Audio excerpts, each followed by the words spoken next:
Olá pessoal, estamos ao vivo aqui na primeira conferência online do Embarcados, né, no 5º dia. Hoje a gente vai falar sobre desafios e oportunidades para startups de hardware no Brasil.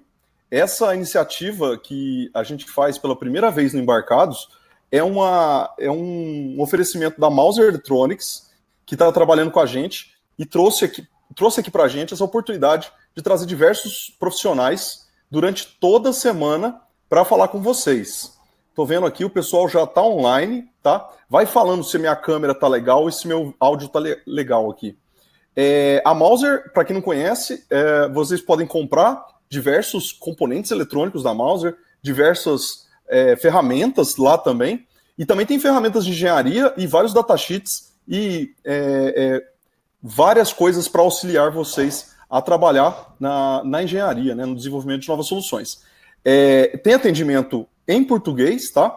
E é isso aí. Tem muito artigo também da Mouser no Embarcados, então eu convido vocês a verem.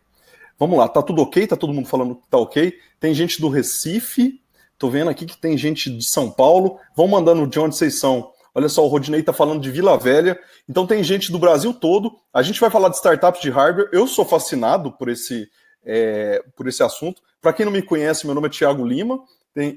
E eu sou aqui do Embarcados e eu vou fazer só a mediação. Hoje quem vai falar com a gente vai ser o Bruno e o Washington. Então é isso, gente. A primeira vez que a gente faz essa conferência, a gente já está pensando na segunda conferência, que provavelmente a gente vai fazer em julho ou agosto. Então em breve a gente vai ter mais novidades para vocês. A gente vai fazer relacionado com o desenvolvimento de novos produtos eletrônicos, né? E vamos lá. É isso aí, gente. Eu vou chamar agora o Bruno Scarpim, da Cube Energia. Gostaria que o Bruno se apresentasse para todo o Brasil. O Bruno, abre a sua câmera e seu microfone e fala com a gente sobre você, quem você é, e um pouco sobre a Cube também. Cadê o Bruno? Vamos ver se o Bruno está me ouvindo.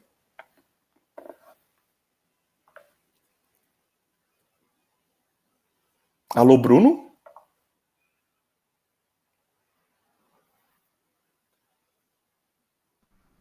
Washington, você está por aí?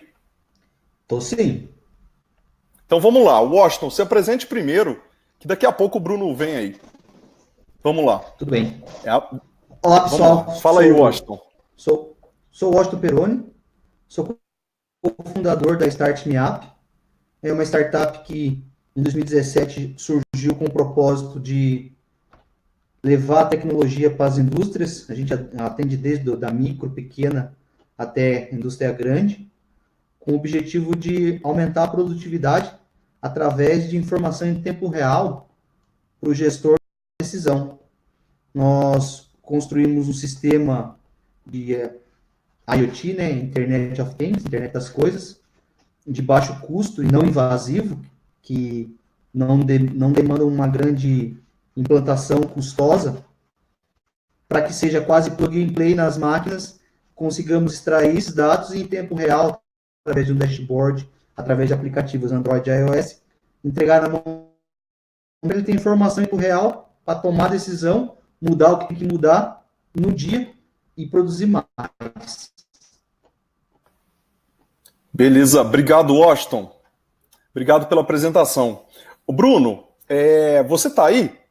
Apresenta um pouco sobre a Cube Energia, sobre o Bruno, quem você é. Obrigado, Washington. Estão me ouvindo? Tá ouvindo sim, Bruno, tá ótimo. Eu acho que vou botar um pouquinho na câmera, acho que vai aguentar aqui. Tá joia. Minha câmera está um pouco instável, mas tá indo. Estão me enxergando? Isso aí. Tá sim. Opa!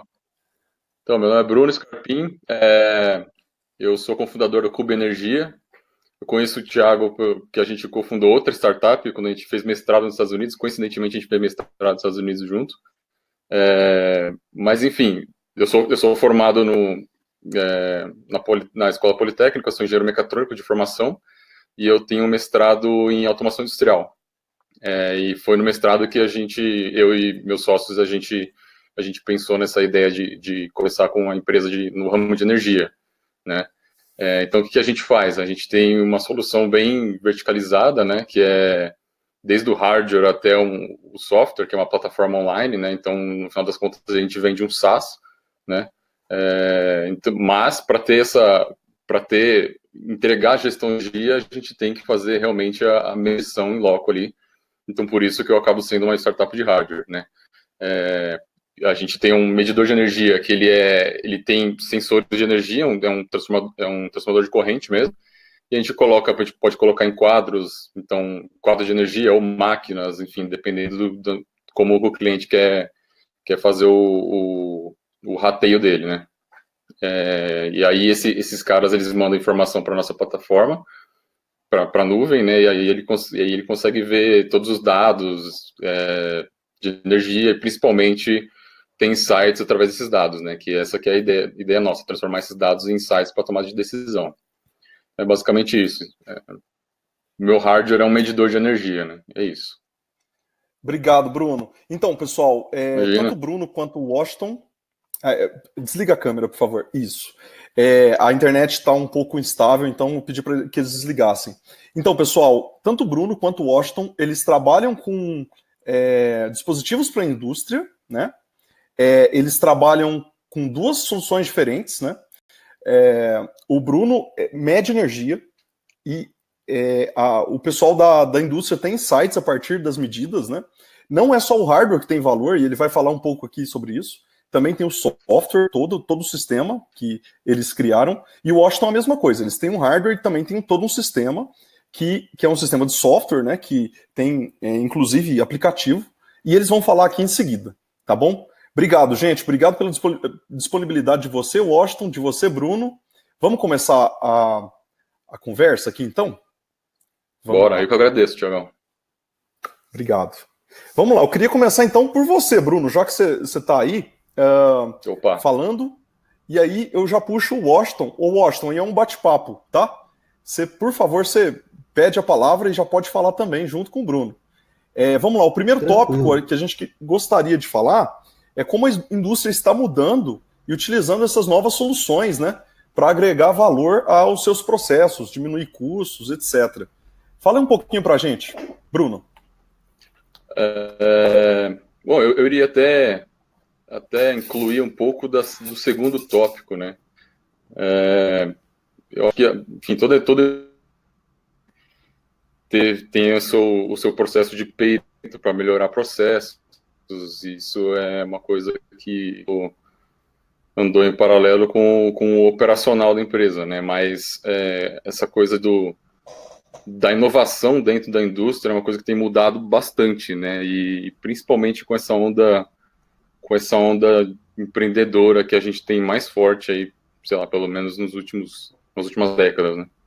Então, tem uma frase que eu gosto muito de falar, que eu ouvi uma vez, eu nem lembro quem falou, mas foi uma pessoa de dentro da indústria que me falou, que assim como toda startup quer ser uma grande empresa, toda grande empresa também quer ser uma startup de certa forma. Principalmente na flexibilidade e em conseguir ter essa flexibilidade para resolver problemas, né? A gente sabe que uma empresa grande é muito morosa para resolver qualquer coisa e é um pouco mais ágil, né? Então, eu acho que de uns tempos para cá, a indústria está enxergando que tem essa oportunidade de pegar uma empresa pequena e falar, pô, isso aqui é uma iniciativa de inovação minha, né? Não necessariamente só os caras de P&D lá dentro, né? Sim. Acho que tu tem alguma coisa a falar em relação a isso também. Não, exatamente. Quando a gente começou, lá em 2017, no começo, a gente disse isso numa grande siderúrgica. A grande siderúrgica, a grande indústria, elas são como uma carreta turbo. Elas têm muita potência, muita capacidade de carga, mas para fazer uma curva, não consegue fazer isso rápido. Já a startup é um fusquinha turbinado. Ele consegue fazer uma curva em grande velocidade com mais agilidade. É exatamente isso. Aí a gente combinando essa vontade, necessidade da indústria de inovar, falando do contexto de indústria 4.0 e todo esse movimento do ecossistema de inovação para conseguir fazer com que a indústria seja mais ágil, é esse o desafio que está sendo posto. E eu acredito tanto a sua startup, a Cube, como a nossa startup, a Start Me Up, A gente vive isso diariamente, e esse é o desafio vai ser cada vez maior. Como a gente faz para que as corporações, de qualquer tamanho, a indústria em si, que a gente consiga entregar valor junto, consiga consiga produzir valor de uma forma ágil. Sim. E as grandes empresas, elas querem inovar, né? Elas querem diminuir custos, elas querem melhorar processos, mas relacionar com essas empresas é muito difícil, né? Eu acho que o pessoal da Cube aí está no começo de teste piloto e vendas, e o pessoal da Start Me Up, aí, representado pelo Washington, eles já estão lidando com diversos clientes em algumas regiões do Brasil. Eu queria começar, então, primeiro pelo Bruno. Ô, Bruno, como é que é esse relacionamento? Pipeline muito grande, né? Explica para o pessoal como que é essa relação, né? Se fazer uma venda para uma indústria, o relacionar, a gente fala, no final das contas, fazer a venda, né? Converter o cara, né? Cara, é uma coisa que se aprende realmente ali dando as caras, e tem muitos obstáculos para isso, né? Principalmente pelo que eu falei da indústria internamente burocrática, né? Isso, enfim, em qualquer lugar do mundo isso acontece. A gente tem que lidar com isso, né? Então, toda empresa grande que você vai fazer uma venda, você vai um mapa de pessoas que você vai se relacionar, né? E, enfim, realmente tem uma estratégia de como se relacionar com essas pessoas para botar a sua vida para frente, né? Então, no início, a gente tinha desde começar um relacionamento, converter, né, a venda, a coisa de quase um ano, né? Para uma venda grande, para uma grande empresa. Aí, com o tempo, você vai se adaptando, conhecendo quem que você tem que falar direito, né? Quem é o seu influenciador, sim, que vai realmente fazer a aprovação. Então, esse tempo vai diminuindo. Sim. Exatamente. Esse tempo vai dando uma diminuída, mas a gente, como startup, dentro da nossa agilidade, é um grande desafio a gente lidar com esses stakeholders aí. Mas, enfim, é isso, né? O jogo é esse e a gente vai jogando. Sim. Obrigado, Bruno. E aí, Washington? Então, o que tem que ficar claro para o pessoal que está querendo se aventurar nesse meio de startup para vender para a indústria é que quanto maior a indústria, muito mais partes interessadas, e você vai vender, você tem um focal lá dentro, e esse focal, no nosso caso, ou ele é da produção, ou ele vem de inovação ou de IT. Se o seu focal é de inovação ou IT, esse cara vai ter que vender você dentro da empresa, e esse pessoal que, na verdade, da produção, que vai ter que usar e comprar o teu produto, vai ter que ser engajado. Ou o contrário, a gente entra por produção, alguém de produção indica a gente, e o pessoal da TI e inovação tem que comprar. E isso faz com que a venda uma venda consultiva, se estenda. É muito interessante, né? Sim, é que exatamente. Tem uma infraestrutura de novas eletrônicas, eles encaram como se fossem novos computadorzinhos, né? Exato, e assim, algumas empresas podem ver, quando a empresa já está aberta, engajada, com inovação, todo mundo compra isso, e no começo é uma festa, no começo é uma maravilha, depois as coisas, né? Até entrar o TI, né? Até entrar a TI. E assim, no nosso caso, a gente fala assim, quando o TI não compra, pode desistir. Pode desistir. Cara. Não tem como pode desistir, porque não tem o que fazer. Não tem o que fazer. Mas também não é interessante quando TI compra e os operadores não usam. Sim. Entendeu? Então, o que nós da Start Me Up percebemos isso, a gente passou, vamos vender para o pequeno. Em tese seria mais fácil.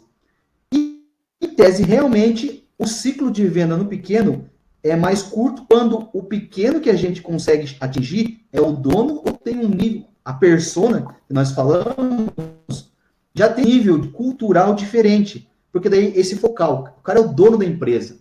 Ele comprou, ele já engaja top-down, Porque na grande empresa ninguém vende, a gente não consegue vender ainda para o presidente da empresa, né? Não é, Bruno? Só uma coisa que eu iria dizer, quando a gente diz grande ou pequeno, uma métrica que assim, obviamente a minha métrica é gasto de energia desses caras, né? E muitas vezes um cara que a gente fala é pequeno e às vezes lido com um cara que até que é dono da empresa, ele chega próximo do gasto de uma multinacional às vezes, dependendo do ramo dele. Né? Sem dúvida. Eu atendo cliente pequeno que tem um parque de máquinas ruim e paga muita multa por reativo. De ultrapassagem, né? Exatamente. Exatamente. E aí, enfim, dentro dessa minha métrica, para mim vale muito mais a pena eu tentar fazer uma venda com esse cara que o meu ciclo de venda é muito menor e o meu ticket vai ser tão grande, tão alto quanto para multinacional.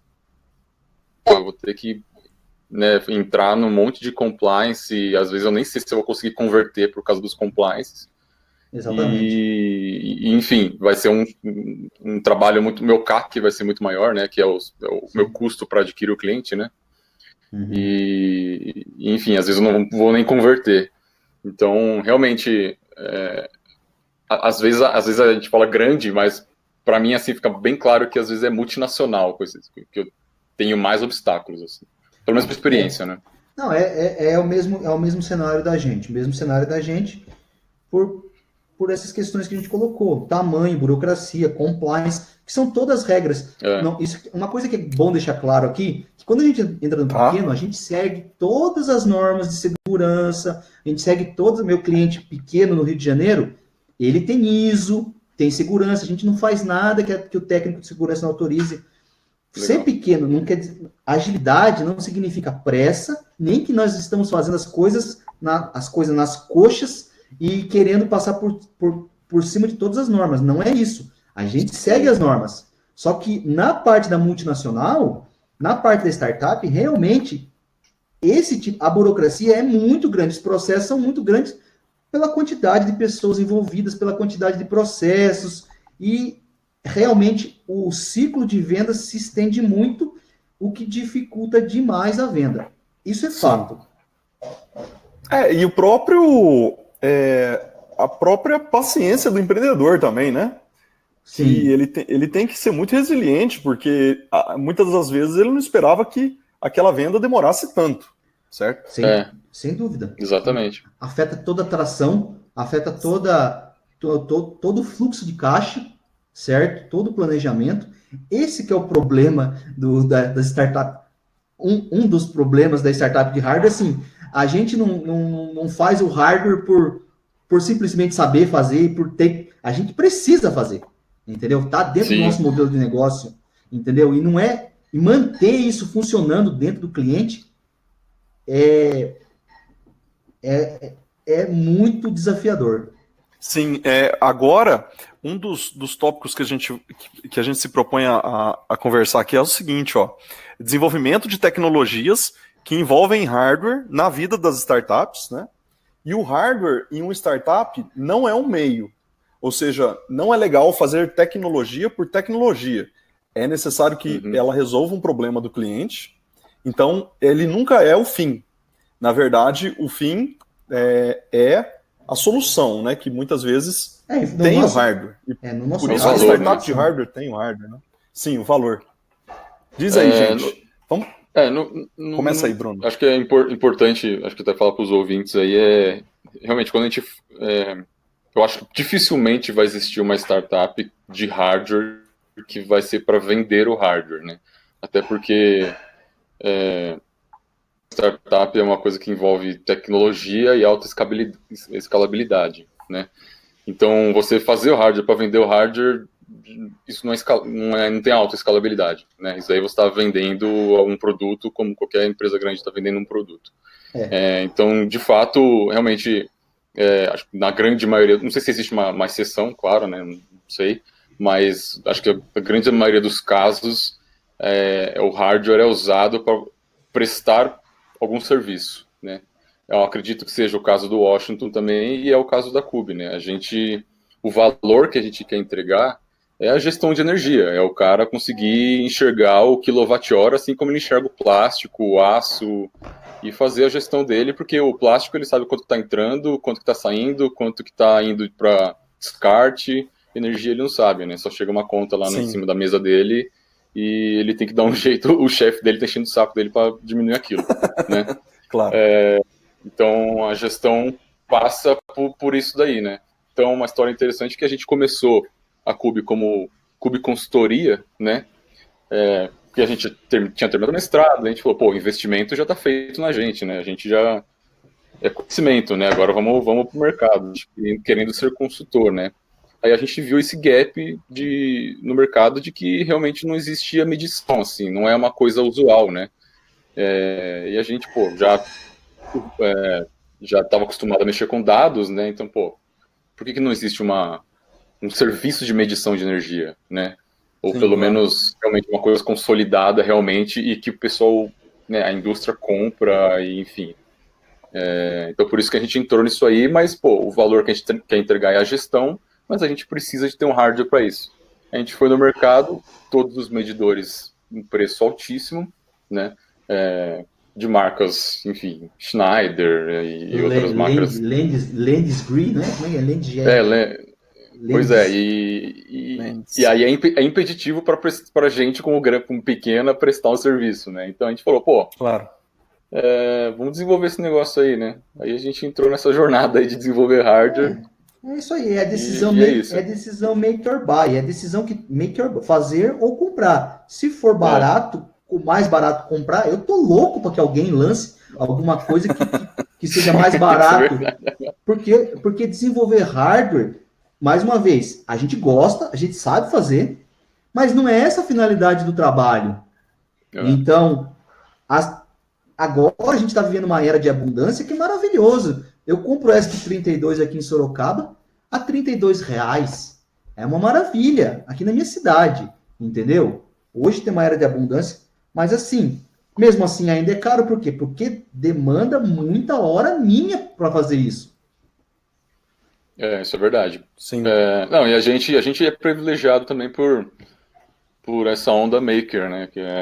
Enfim, o Thiagão pode falar melhor aí de quanto tempo para cá que isso acontece mais, né? Mas, pô, eu tenho certeza que quando eu era moleque lá, antes de entrar na faculdade, só existia o negócio da gente pensar em fazer um hardware. Né?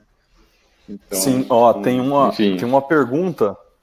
Tem uma pergunta aqui do Fábio, o Bruno. Ele fala assim: não vale desenvolver um parceiro que já tem o hardware?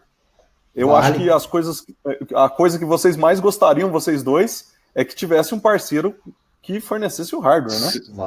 Vale, e a gente tá correndo atrás. O problema é que não tem dinheiro. Dúvida, eu concordo completamente.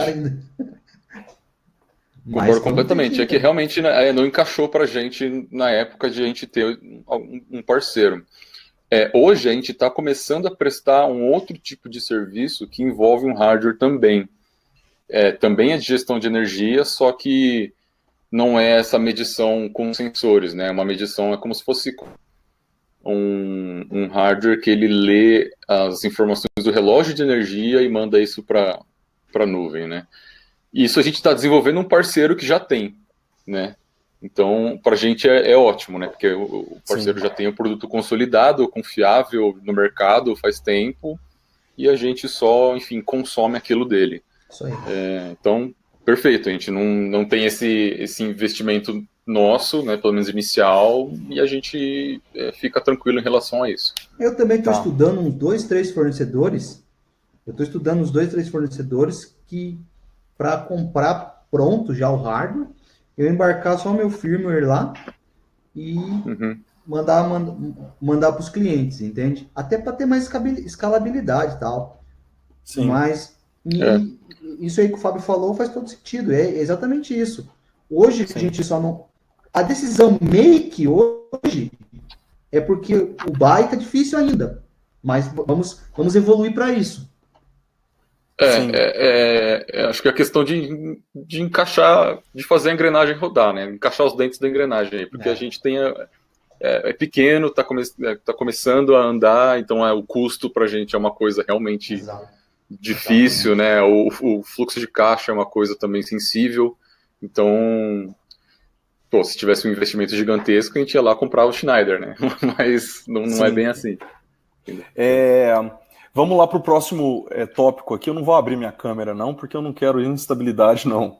Vamos seguir em diante. Vamos falar aqui sobre os obstáculos para desenvolver hardware a baixo custo, né? O Danilo até comentou aqui que existem poucas startups de hardware no Brasil devido à falta de incentivo e desenvolvimento e pesquisa, né? Ele pergunta isso para vocês. Eu queria colocar também na pauta, né? Se vocês acham que falta incentivo, como vocês enxergam isso, e quais são os obstáculos para desenvolver hardware de baixo custo na atual situação 2019 Brasil, né? O que vocês acham? Posso falar?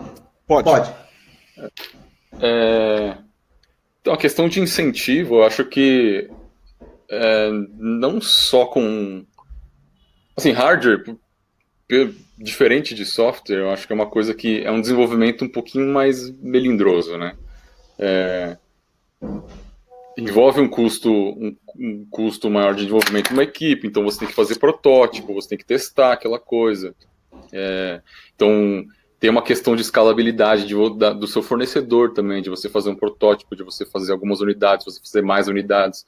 Então, também mexe com a sua sensibilidade do seu fluxo de caixa, né? Mas acho que nisso que rola a dificuldade de você começar a fazer um hardware, né? Além, claro, da complexidade desse hardware, né? Se for só uma plaquinha, é uma coisa. Agora, se for uma plaquinha que tem algum componente mecânico, alguma outra coisa, já vai complicando cada vez mais, né? Claro. Então, se você pensar, pô, uma startup que tem um app ou que tem uma plataforma online, é uma complexidade completamente diferente de fazer um hardware, né? Eu acho que, assim, no Brasil tudo é complicado, né? Tudo é um pouquinho mais complicado. Então, se você fazer uma coisa que é mais complicada ainda, realmente chega num nível bem hard, assim. Então, acho que por isso que realmente muita gente morre cedo, né? Fazendo hardware. Quanto à pergunta do Danilo, é Danilo, né, que fez aí... Sim, o Danilo que falou. Nas grandes capitais, nas grandes universidades, eu não falei lá no começo, eu sou engenheiro de computação formado pela PUC do Paraná.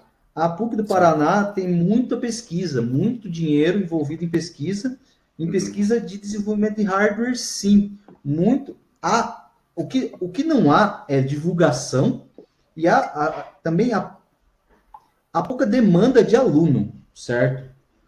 No nosso curso mesmo, assim, que forma pouco, se forma muita gente para desenvolver software e gente para desenvolver hardware, é pouca gente por quê? Porque não, como o Bruno falou, é mais melindroso, é mais custoso, é mais chato, a não ser que você seja apaixonado por isso, mas daí corre o risco daquilo que a gente vai falar daqui a pouco do MVP. Você não pode se apaixonar por essa caixinha de IoT que está do meu lado aqui. Você não pode se apaixonar por isso. Tem que ser apaixonado pelo cliente. Quando você sai de startup, tem que ser apaixonado pelo problema do cliente.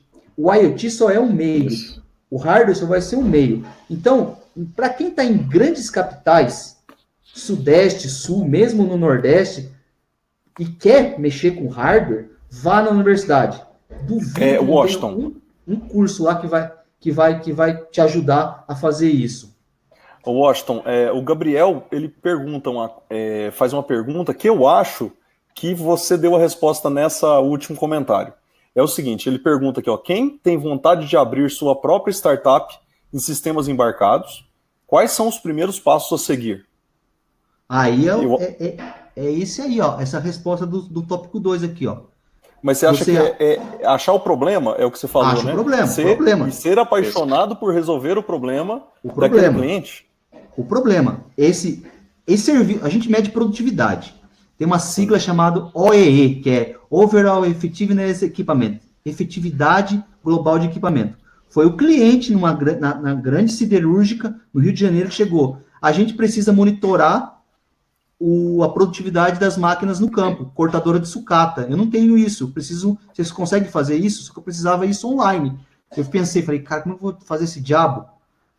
Fiz com Arduino Nano, ESP8266 e vendi na Protoboard. Na Protoboard, tenho foto, tudo. E faturei. E vendeu mesmo. Vendi. Faturou. Porque resolveu a prova de conceito foi validada. Resolveu o problema, em parte. Sim. O Washington, ele propõe essa... Desculpa, Bruno, continua.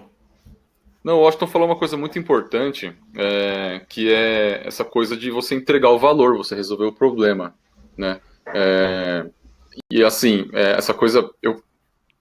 Tem esse problema de você desenvolver o hardware aqui, problemas inerentes ao hardware que são diferentes do software, claro, só que no final das contas você está resolvendo um problema, você está entregando um valor. Então, se você for num programa de aceleração e você falar que você resolve aquele problema, até porque se você for entregar um canvas lá com o seu modelo de negócios, não vai estar lá escrito que tem um hardware, vai lá estar escrito que você está resolvendo. Exatamente. Entendeu? Se tem um hardware ali no meio para resolver, aí são outros 500. Nem que o hardware seja a gente, né? Isso, nem que o hardware seja... O mínimo lá, a gente digitando. Seja alguém só para... que... Isso, só para explicar aqui o que o Bruno falou, quando ele diz Canvas, é um plano de negócios, né? Mesmo que no seu plano de negócios tenha a entrada de dados, essa entrada de dados pode ser via sensores, né, sistemas eletrônicos, ou através de outras formas, né, Bruno? Isso, no meu plano de negócios está falando que, no meu e no do Washington, está falando que a gente resolve problemas da indústria, problema de falta de eficiência e problema de falta de gestão de energia. Mas não fala que tem um hardware ali, né? Exatamente. Tanto que eu participei já de 2 processos de aceleração que eu era o único de hardware, né? Aqui em São Paulo, né? E isso realmente é difícil de encontrar. Mas, porque realmente a gente resolve um problema que existe, né? E se é um problema que existe, faz todo sentido existir uma solução que seja à altura e seja que, se for necessário o hardware, a gente tem que fazer um hardware, entendeu? A gente voltando de novo no hardware ser o meio, né? Mas é importante que fique claro isso. Tem uma pergunta aqui, são 2 perguntas, na verdade, relacionadas aos obstáculos para desenvolver hardware a baixo custo, tá? O Fábio perguntou se vocês terceirizam a montagem de placa e painel e se atualmente o custo das placas de circuito impresso no Brasil, se ele está afirmando que é alto, né? E como a gente está falando de hardware, se vocês confeccionam as placas no mercado nacional para comercialização de seus produtos ou vocês importam as placas? As placas montadas ou não, né? Posso falar?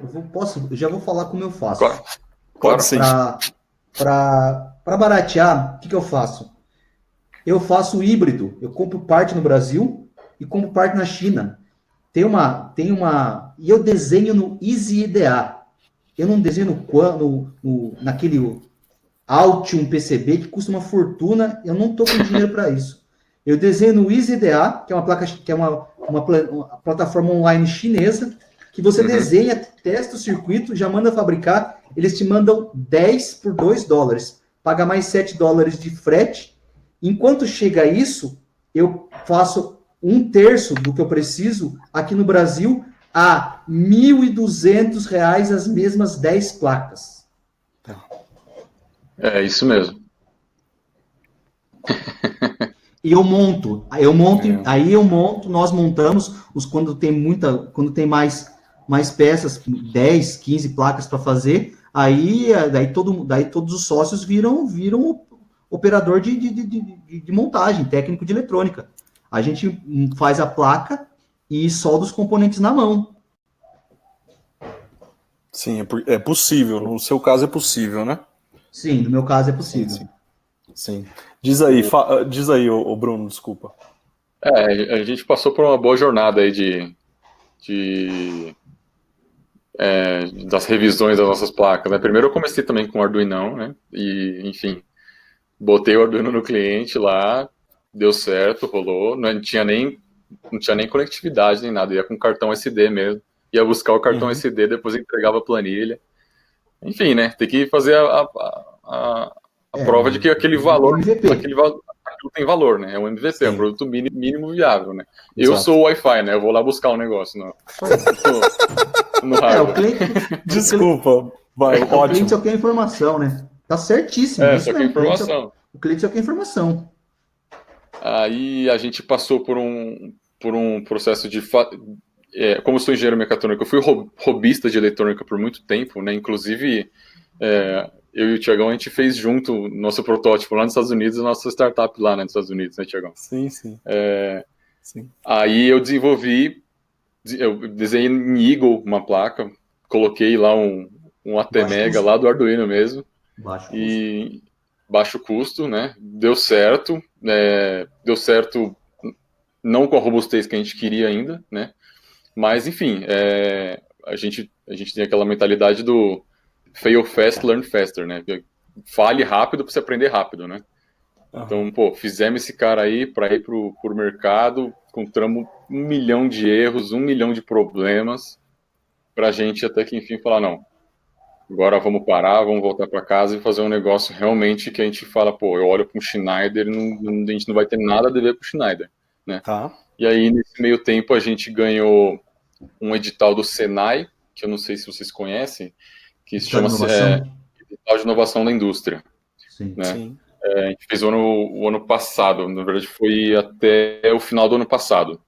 E aí, enfim, a gente fez um projeto gigantesco, né, de um ano, com vários Senais aqui de São Paulo. Tinha o Senai de Eficiência Energética, Senai de Hardware, Senai de Software, que fez a nossa plataforma online, Senai de Design, que inclusive fez o desenho do invólucro do produto mesmo. Sim. E tinha um Senai também em Curitiba, porque era próximo de um cliente nosso que entrou como empresa parceira. Tá. E esse Senai de hardware desenvolveu a placa mesmo. Tinha uma pessoa que desenvolvia realmente o circuito impresso, né? Outra desenvolvia o firmware, né? E a gente fez juntos o circuito. E esse projeto desenvolveu uma placa bem boa para a gente, que a gente, enfim, tá distribuindo o primeiro lote ainda. Legal, né? Legal. E o Mas custo depois disso, a gente optou por pegar a gente já tinha um fornecedor, né, para fazer o esquema mais turnkey possível, né? Turnkey é quando você tem um fornecedor que já te entrega o hardware. Por exemplo, eu peço para ele que eu quero o projeto inteiro, e aí ele que comprou os componentes da placa, enfim. E aí a gente foi realmente fazendo parceria com esse cara já fazia uns anos, né, desde a primeira placa, na China também. Tá. E eu já tinha ouvido falar isso antes, mas até certo volume valia a pena fazer no Brasil, né? Até tá bom. Algumas poucas centenas estava valendo a pena fazer no Brasil. Até porque a gente tinha que, enfim, fazer esquema de importação e não sei o quê. E a gente, primeiro bet, a gente fez no Brasil, até porque, tá próximo, né? Qualquer problema a gente tá aqui, enfim, a gente optou por isso. E aí, Sim. enfim, até que deu certo, né? Rolou, mas com certeza no futuro, se eu for aumentar o meu volume, valer mais a pena fazer fora, não penso 2 vezes, né? Sim, sim. Tem uma pergunta aqui relacionado com a parte fiscal, porque uma das propostas aqui, que o Washington até colocou, é vender o produto, mesmo como produto mínimo viável para os clientes, né? O Fábio questiona aqui, mas a startup não precisa ser indústria para montar? Como fica a questão fiscal? Deixa eu comentar uma coisa antes de passar a bola para vocês. Tem muita gente aqui que talvez não saiba, mas para você vender algo manufaturado, que você monta, você precisa ser uma indústria e ter um KNAI, que é um código, né, específico, que demonstra que você é um industrial, né? Você consegue industrializar produtos. Para você ter isso, aqui no estado de São Paulo, na cidade que eu moro, aqui em Campinas, você precisa ter a sua empresa em determinada área, que na verdade é zoneado pela prefeitura, a cidade, né? E você tem que ter a sua empresa em determinados quarteirões, ou seja, tem lugares específicos que eles autorizam que você possa emitir aquela nota fiscal se você tiver a sua empresa. Uhum. Beleza. A empresa ela tem que existir, tem que ter uma série de regras da prefeitura, né, bombeiro, etc. Elas têm que estar funcionando, aberta, né, e aí você consegue emitir sua nota fiscal. A gente consegue porque está no Parque Tecnológico, que fica na zona industrial de Sorocaba. Exato. É isso que eu ia falar. Tem umas outras formas, como o Washington acabou de dizer, tá? Uns atalhos, né? Que você pode estar dentro de uma incubadora, por exemplo, ou de uma aceleradora, né? Se você tiver o endereço deles. E também tem uma forma que é emitir uma nota de serviço e você não vender o hardware para ele. Isso, na verdade, o hardware é seu. Isso, o hardware é seu e você empresta. E como o Bruno falou, toda hora o Wi-Fi ia lá e pegava os dados, né? Então, na verdade, é um serviço mesmo, né, Bruno? Diz aí. O hardware é sempre nosso e ele fica como comodato, né? É o mesmo modelo que o nosso. Nós também nós estamos todos tudo certinho. Se precisar do KNAI Fabril, a gente tem, porque tem cliente que quer comprar o hardware. Tem cliente que na negociação ele não quer pagar o serviço. Quero ficar só com o hardware. Tem isso também. Aí a gente está segurado das duas formas. Se precisar do KNAI Fabril, a gente precisa, tem, mas a gente vende o serviço de monitoramento online e o hardware é nosso. Até para questão de manutenção. Eu não cheguei nessa parte de vender o hardware ainda. Não, tem cliente que quer. Tem cliente que, eu concordo, que não quer serviço. Ele quer comprar. Quanto que custa para eu ficar com essa infra para mim, entendeu? Você pôr aqui dentro.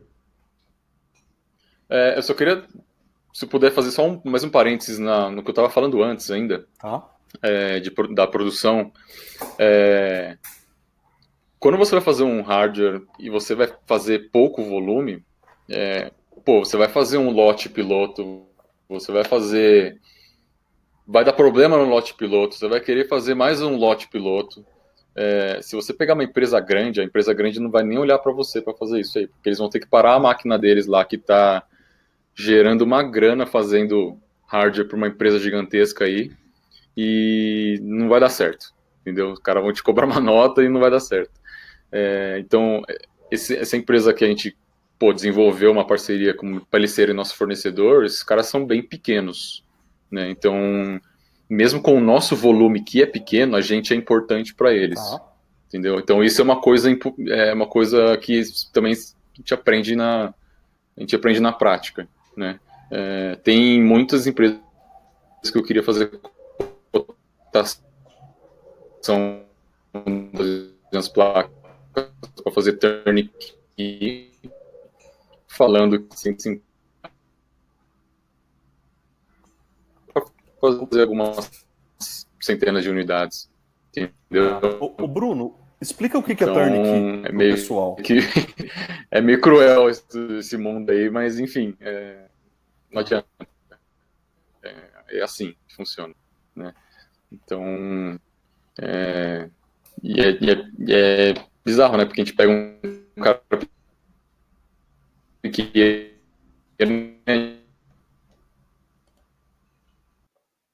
Ô, Bruno. Peraí que deu uma instabilidade no seu áudio, Bruno. O Bruno tá falhando aqui para mim também. O Bruno tá falhando. O Bruno tava falando de turnkey, quando a gente parou de ouvi-lo. Peraí que ele já volta. Você quer complementar, Washington? Então, eu não tava cortando também. Ele tinha explicado já anteriormente. De turnkey, você pede para o seu parceiro fornecedor, ele vai entregar tudo pronto para você, né? E aí acho que ele está dizendo de você procurar fazer essas parcerias com quem faz placa, empresas menores, né? E é isso que eu estou buscando. Estou buscando uns em Campinas, estou verificando que tem uma empresa lá que parece ser bem promissora. E exatamente para fazer nesse modelo. Aliás, nós vamos lá passar o que eu quero, o projeto, desenhar o projeto e ele me entregar tudo pronto. Se ele ainda gravar. Porque gravar o firmware é a parte mais fácil, mas na verdade o coração do negócio está no software. A gente está falando de hardware, Mas o hardware é peso de papel, né? Tá.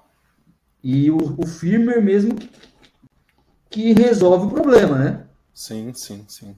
Então isso ainda a gente quer ficar conosco aqui, até para ter por teste e tal, enfim, Sim. por uma série de coisas. Porque realmente aí, ó, vamos falar, fazendo do tópico aqui, ó, é isso que tá, não fazer POC, prova de conceito grátis, é exatamente por isso. Se você conseguiu resolver um problema com um problema real de uma empresa ou de um cliente, pessoa física, não importa. Você consegue provar isso num protoboard ou numa plaquinha, no Arduino, no ESP, seja no que for, resolver o problema de alguém, não tem por que você fazer isso de graça, certo? Mais ainda se foi demandado por essa pessoa, entende? Uhum. Então, é uma coisa que já ouvi de outras startups. Estamos ouvindo? Bruno, estamos sim, voltou. Caí no meio que eu tava falando aí, desculpa. Tá, desculpa. O Washington só termina aí, o Bruno continua do Turnkey. Tá, então, só para concluir, para falar desse tópico aí, Tá? é isso, se você conseguiu resolver um problema, se você foi demandado por um cliente, por uma empresa, resolver um problema, conseguiu fazer uma prova de conceito básica ali, entendeu? Eu acredito que isso tem valor. E construir alguma coisa que gera valor para alguém, é essa a chave. Depois você só vai achar mais gente com mais pessoas com o mesmo problema. Então tá bom, obrigado, Washington. Ô, Bruno, você estava falando sobre turnkey, né? Que você estava fazendo. Não sei se chegou a sair aí que eu estava falando que, enfim, a gente tem um fornecedor que é pequeno, que a gente é importante para ele. Sim, ou sim. algo do tipo. Vocês ouviram isso? Não. A última coisa que você tinha falado que você tinha tentado turnkey? Sim, e se você for fazer com uma empresa grande, tentar fazer com uma empresa grande esse turnkey, você vai concorrer ali dentro com outros produtos que são mais rentáveis para eles, né? Isso que eu estava querendo dizer. Então, hoje a gente conseguiu trabalhar com um fornecedor que esse cara ele é pequeno, né? Ele tem uma máquina de montagem de SMD só, e aí a gente, mesmo fazendo lotes pequenos, a gente é importante para ele, entendeu? Então acaba que dá certo, né? E a gente consegue fazer produtos protótipo, enfim, eles não veem problema nisso, né? Como Claro. que o grande veria, entendeu? Sim, claro. O grande não vai parar a máquina dele para você fazer um protótipo, uma startup fazer um protótipo, entendeu? Tá.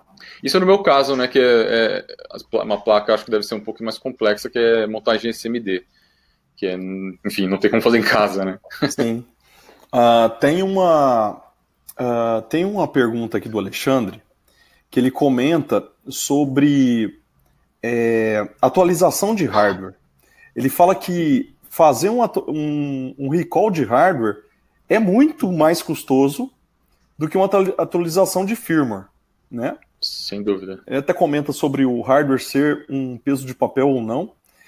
Eu queria perguntar para vocês sobre atualização de firmware, né, em campo, ou a possibilidade de fazer recall. Como que vocês veem isso? Eu acho que isso aumenta pra caramba o custo, mas eu queria ouvir de vocês. Só de pensar nisso, eu acho que vocês nem dormem. Vamos lá, Bruno. Enfim, o hardware ele é uma coisa que é normal, ele vai dar manutenção, né? Por isso que a gente busca sempre a maior robustez possível para se colocar aquele negócio lá e não olhar para a cara dele de 10 anos, né? Depois. Mas para a gente é muito trivial o que a gente quer, né? A gente quer aquisitar grandezas elétricas, e grandezas elétricas é a mesma coisa desde que o homem é homem. Então, e eu não acho que as máquinas vão mudar tão cedo também. Então, assim, realmente a gente quer instalar o negócio para virar uma parte da máquina ali, e é como se fosse colocar um Chromecast na máquina e conseguir conectar ela para ela falar o quanto que ela está gastando, né? Enfim, não acredito que a gente precise atualizar o que aquele cara faz, porque realmente as grandezas são as mesmas sempre, né? Quilowatt, quilowatt-hora, fator de potência, enfim. A questão de firmware, aí sim eu concordo que você possa encontrar bugs que muito depois e você tem que consertar aquilo. A gente usa um processador que você consegue fazer o update de firmware à distância, né? Tá. Que é o tal do over the air, né? Da Texas. Sim, É uma coisa que tem que foto, estar né? bem... uma coisa que tem que estar bem azeitada para fazer, mas dá para fazer, né? A gente faz também, a gente usa, o processador que a gente usa é o ESP32, certo? E a gente usa over the air também com VPN. O cliente está lá, Certo. Duque de Caxias, está lá no Rio Grande Uhum. do Sul, lá em Flores da Cunha, e a gente faz o update do binário, só manda o binário, tem uma pagininha lá que a gente entra pelo servidor, cria um servidorzinho lá, e manda. Legal. É qualidade de vida. Over the air é qualidade de vida, porque é qualidade de vida. Sim. E o hardware é aquilo que é exatamente isso que o Bruno falou. O hardware, se ele tiver uma condição, se ele tiver refrigerado, tiver aterramento, tudo certinho, dificilmente. Esses dias houve um problema no cliente, caiu um raio, simplesmente isso. Lá em Duque de Caxias. Destrói tudo. Caiu um raio, queimou Não, aí dois não tem o que roteadores de fazer. PC e tal, e o nosso hardware sobreviveu. Não queimou nenhum. Sério? O ESP tem corpo fechado. Ele é muito bom. Esse é um...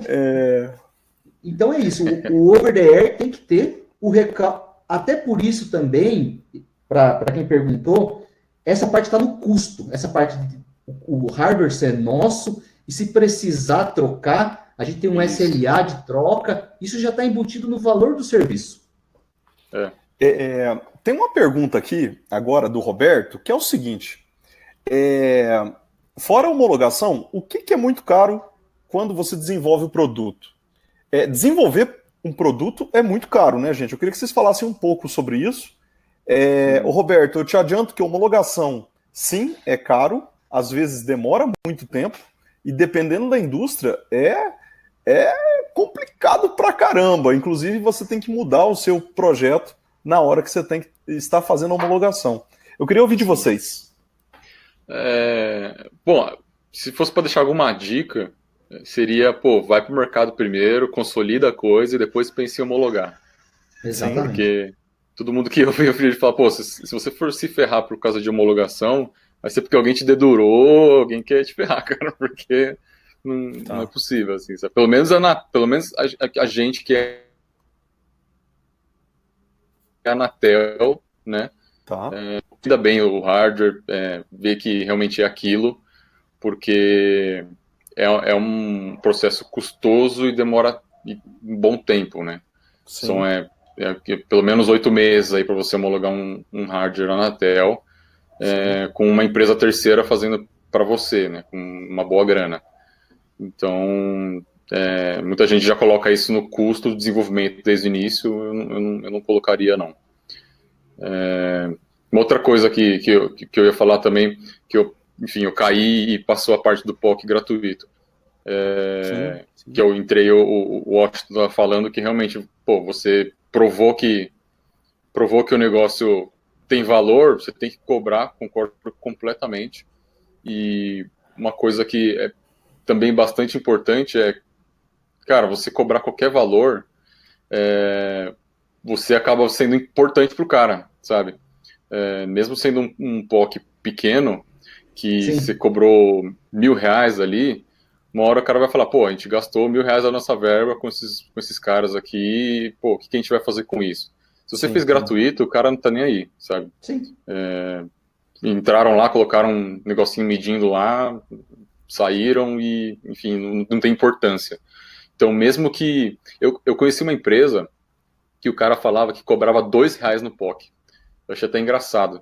R$2 no POC. Aí ele me falou, na hora de eu converter com o cara, eu já passei por todo o processo de falar com o comercial, do jurídico aprovar minha proposta e não sei o quê. Os R$2 foi os R$2 mais bem investidos da vida. Porque ele já tem todo o caminho das pedras lá dentro, entendeu? Já faturou. Já faturou. Exatamente. Já faturou lá. Então já está aprovado e é isso aí. Então é importante realmente cobrar para você conhecendo os caminhos das pedras desde o início. Sim. Não significa, só para encerrar essa parte, não significa que a gente não faz teste grátis. Depois isso. Que não significa isso, tá? Prova de conceito é uma coisa, prova de conceito é como eu falei, o cara que mandou, você vai de alguma forma lá com o seu conhecimento resolver aquele problema. Agora que já tem um serviço, a gente faz teste grátis para prospectar novos clientes. Só para ficar claro aqui. Então tá. Eu tenho experiência com Anvisa, experiência com Inmetro. Anvisa é super complicado e demorado e caro. Inmetro é um pouco mais barato, mas também é bem chatinho. Todas as homologações, elas demandam tempo. É muito complicado com relação a você cumprir a exigência deles. Talvez você tenha até que mudar firmware, né? E mudar hardware também. Com relação ao custo de engenharia, né, de fazer um dispositivo, muitas vezes na startup tem o know-how técnico dentro da startup, né, que é o caso do Bruno, né, com a Cube, e do Washington na Start Me Up. Então, eles trabalham muito para desenvolver e adequar ao cliente a solução de hardware, né? Tanto o Washington quanto o Bruno, eles também têm software, né? Então tem ainda a parte de software que tem que ser criada e tal, e isso tudo é muito custoso, né, gente? Sim, então, é exatamente isso que o Bruno falou no começo. Essa parte de homologação, primeiro, a não ser que você já tenha um mercado consolidado, que você vai resolver um problema que 1.000 empresas estão te pedindo, 3.000 empresas você já tem um mercado, aí você já pode pensar em investir mais. Porque senão você vai investir muito tempo de engenharia, vai investir muito dinheiro e construir uma coisa que ninguém quer. Porque você não sabe, nós não sabemos. Nós, na Start Me Apps, na Start Me Up, nós estamos validando o mercado. Nós estamos criando nosso MVP. Nós temos já um dashboard online, que daí, falando da arquitetura, a gente conversa por API RESTful, faz um post para a nossa API, Node.js, manda para o MySQL, tudo no Google Cloud, certo? Porque esse é o mais barato, o mais lean que a gente conseguiu construir hoje. Por quê? Porque a gente está validando. A hora que a gente tiver 1.000 clientes, 100.000 sensores, faturamento milionário mensal, aí muda de figura. Aí esse caro e demorado muda de figura. E é exatamente isso. Quanto custa hoje um engenheiro de hardware, um engenheiro de firmware dedicado 8 horas por dia para ficar... É muito dinheiro. Não é pouco dinheiro. Sim, claro. Igual o Bruno falou, mestrado nos Estados Unidos é investimento, conhecimento é caro. Transformar esse conhecimento num produto que resolve o problema de empresa, então tem que pensar muito bem no investimento. Se nós não tivéssemos a capacidade de fazer dentro de casa, hoje a gente não pode pagar ainda para fazer fora. Isso aí. Deixa eu colocar um comentário aqui do Alexandre para ficar registrado, que é um comentário muito interessante. Homologação é sim oneroso, né? E a gente até comentou aqui, a Anvisa é muito caro, a Anatel é um pouco menos caro e o Inmetro é menos caro, né? Ele fala aqui sobre umas matrizes e moldes de injeção de plástico que ele teve que fazer e que os custos superaram 110 mil, né? Para fazer uma coisa... Uma ferramenta. Exato. Ele disse que o molde dele saiu muito, mas muito caro, né? E realmente, né, gente, tem determinados processos ou ferramentas que a gente precisa comprar durante o desenvolvimento que são muito caros, né? Sem dúvida. O nosso medidor, a gente teve, que eu falei do Senai de Design, né? O Senai de Design desenvolveu uma caixinha bonitinha pra gente, só que a gente nem pensa em gastar esse dinheiro com matriz, que é um dinheiro que a gente nem tem, né? Então a gente, como nosso plano A, foi a gente... Boa, é isso aí. Deixa eu pegar o meu aqui. Patola PB77, R$ 8,50. Conhece isso aqui, ó? Patola também. Patola PB107. Desligue a câmera. Tá bom, desliga a câmera. Nosso plano A foi fazer o hardware que encaixasse na Patola, que é um negócio que já é comercial, é uma empresa gigantesca que tem aí com N caixinhas de N tamanhos, e é isso, sabe? Fez muito sentido, né? Sim. Porque Diz aí. é uma coisa, a gente A gente não é pão duro, tá? A gente é lean, é diferente. O que é Lean? Eu, Explica o que é Lean. lean, enxuto. É Sim. literalmente ser enxuto. Enxuto é isso, é você gastar dinheiro, você ter foco no que você vai gastar, certo? É o que o japonês ensina. Você vai ter que gastar. Eu não, por enquanto, tipo, enquanto não tiver um mercado consolidado, esse hardware está atendendo, está funcionando, está resolvendo o problema. Não quer dizer que ele não vai evoluir. Ele é um MVP, não quer dizer que eu não vá fazer um design. Só que hoje, se eu gastar com isso, não vale a pena. Então tá, pessoal. Obrigado pelas respostas. Bruno, você quer complementar? Não, tá ótimo. Acho que tá bem completo. A última pergunta, então. Vamos fazer a última pergunta, que a gente deu 1 hora agora de webinar. Eu queria agradecer a todo mundo que mandou perguntas aqui, que está sendo ótimo. Olha só, o Gabriel falou que, em média, ele pergunta, né? Em média, quanto tempo leva para ter um retorno de tudo que vocês investiram na criação da startup? E quais dicas vocês dão para quem está assistindo para sempre termos novos clientes e demanda de forma que a startup não fique parada? É o santo graal, né? Ele quer. Isso aí, vamos lá. Primeiro, Bruno. Vai lá, Bruno. Como é que é o nome dele mesmo? Gabriel. Olha, eu diria que tudo varia muito com o seu mercado, varia muito com o tipo de serviço ou de produto que você está oferecendo. Mas a dica que eu deixaria de início é sempre valide o seu mercado primeiro. É uma coisa que a gente aprendeu, eu aprendi junto com o Thiagão, inclusive, que é nos Estados Unidos eles chamam de get out of the building, né? Saia do prédio e vá falar com o cara que é mais importante no seu negócio. E quem que é o cara mais importante no seu negócio é o cara que vai colocar a mão no bolso e vai te dar dinheiro pelo valor que você está entregando. É isso. Se você se convencer e você provar por A mais B que o que você vai oferecer é completamente factível, você é capaz de fazer aquilo e que aquilo vai ser sustentável, existe um mercado, né, aí realmente vale a pena você seguir em frente, né?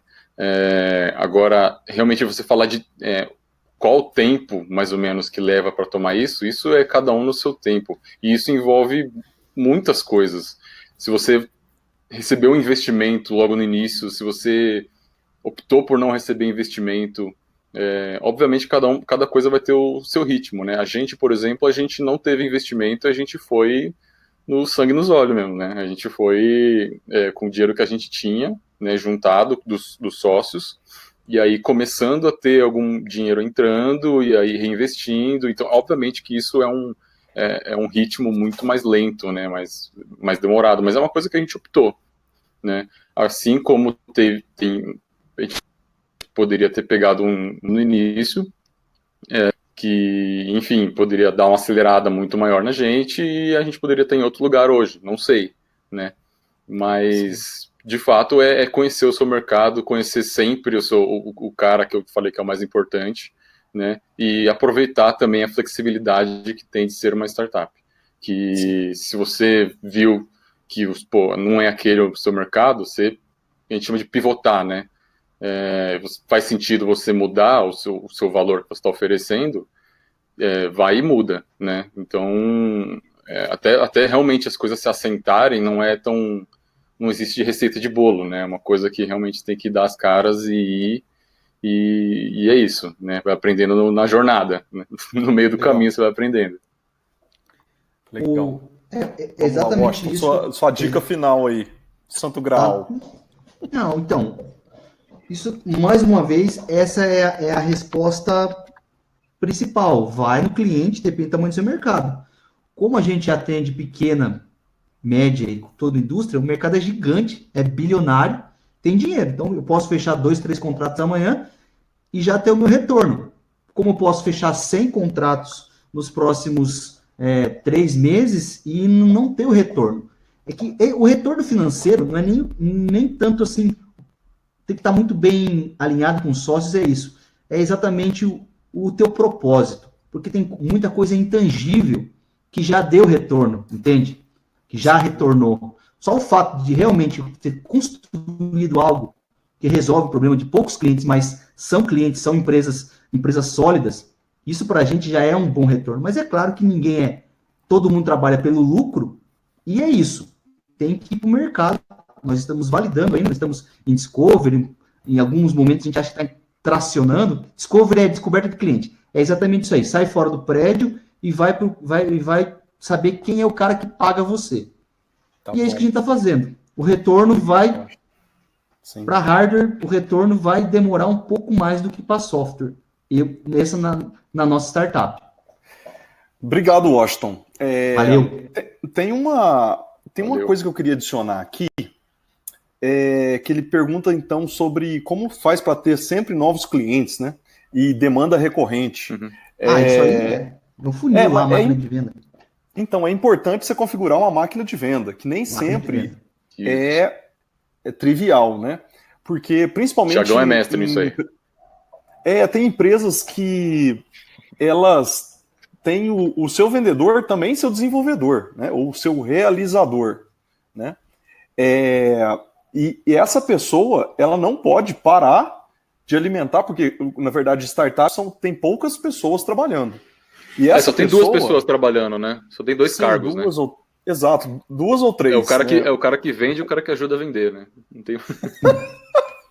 Não, sim, tem, mas a pessoa que está à frente de vendas, ela tem que sempre ficar observando para ver se aquilo que está vendendo está conseguindo vender e continuar persistindo, né? Ou em melhorar o produto, ou pegar aquele produto ali e fazer uma sequência de vendas. Até o Bruno comentou aí que na empresa dele, às vezes, demora 1 ano para você completar uma venda, né?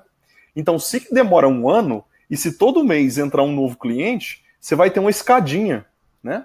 De possíveis clientes que vão começar a fechar lembrando que é uma venda complexa de um ticket alto, né? Enfim. Exato. Tem esse equilíbrio também de uma venda mais complexa, uma venda demorada, mas o ticket vai te sustentar por um tempo, ou o valor, né? É diferente de uma venda também que tem volume maior, né? Isso. Então, no caso do Bruno... Isso, no caso do Bruno, são pequenos volumes e altos valores, né? E aí as empresas são gigantes, então você tem que demorar mais, né? Então, fazer uma fila de que você vai colocando novos clientes, né? Prova também que o seu produto ele é querido, né? As empresas, elas querem, né? E fazer esse esquema de sempre estar em busca de novos clientes, né? Vocês querem adicionar alguma coisa? Isso aí. Então, tá bom. 50% do tempo vendendo, e 50% do time vendendo e 50% do time melhorando o produto e conversando para fazer essa melhoria. E daí, se não está vendendo, entender por que não está vendendo, pivotar, mudar, inovar, tentar inovar, porque startup tem que vender. Desculpe, é isso. É venda. Resolver o problema tem que vender. É isso aí. E os seus primeiros clientes são os caras importantíssimos para você, os caras mais importantes para você, porque são os caras que podem trazer mais clientes, né? Tem certos momentos que é mais importante você dar uma grande importância para o cara que já tem do que investir em esforço em pegar novos caras, né? Que esses caras aí os caras que você já tem, eles sendo os seus evangelistas, né, que realmente vão falar do seu produto, pode ser mais importante do que você sair procurando mais. Mas isso, enfim, isso aí acho que entra muito em empreendedorismo, né? Eu queria dar uma última dica aí, conselho para o pessoal, né? É que se o hardware para de funcionar, a placa para de funcionar e você não sabe o que está acontecendo, ou se a placa pega fogo, ou se a placa ela já aconteceu. Começa a ter uns como é que fala? Uns comportamentos estranhos. Não desanimem por causa disso, tá? Pede desculpa, tira do cliente e investiga lá com o pessoal da engenharia, né? Porque muita gente desanima também por conta das dificuldades técnicas, né? E tem toda a comunidade que pode ajudar. O bug do hardware às vezes é feio, né? Às vezes pega fogo, explode. Não é uma coisa que não funciona. Não é o botão que não funciona. Você alimentar um capacitor de 16 volts com 24 na frente do cliente e ele estourar. Não, não façam isso. Sua credibilidade vai lá embaixo. E o cliente ainda fechar o contrato. Isso é desafiador. É isso aí, pessoal. Eu queria que vocês dessem a última mensagem. Eu gostaria de pedir para o Bruno e para o Washington escrever os sites das empresas aqui no chat, para o pessoal ver aqui, tá bom? Que a gente não colocou aqui na apresentação. É aqui no segundo ícone aqui que tem o chat, tá vendo? Coisinho de chat. Isso, você vai aqui, chat no segundo coisinho. E eu queria agradecer, queria que vocês falassem a última mensagem para a gente encerrar. Vamos lá, Bruno. Cubenergia.com, pessoal. www.cubenergia.com. Eu já escrevi aqui. E é isso aí. Obrigado. Queria agradecer pelo Thiagão pela oportunidade aí. É sempre bom quando a gente tem a oportunidade de passar a nossa experiência para outras pessoas e, enfim, também pegar coisas novas com outras pessoas, igual estou conhecendo o Washington, que eu não conhecia antes também. Mas é sempre uma oportunidade boa e, enfim, vou estar sempre em paralelo aí acompanhando as coisas do Embarcados, né? E, inclusive eu estou devendo uns artigos aí, quero escrever para o Embarcados ainda, quero ser colunista. Muito bom. Mas é isso aí, agradecer a todo mundo aí, espero que tenha ajudado pelo menos a inspirar um pouco aos pessoal que quer empreender aí. Obrigado, Bruno.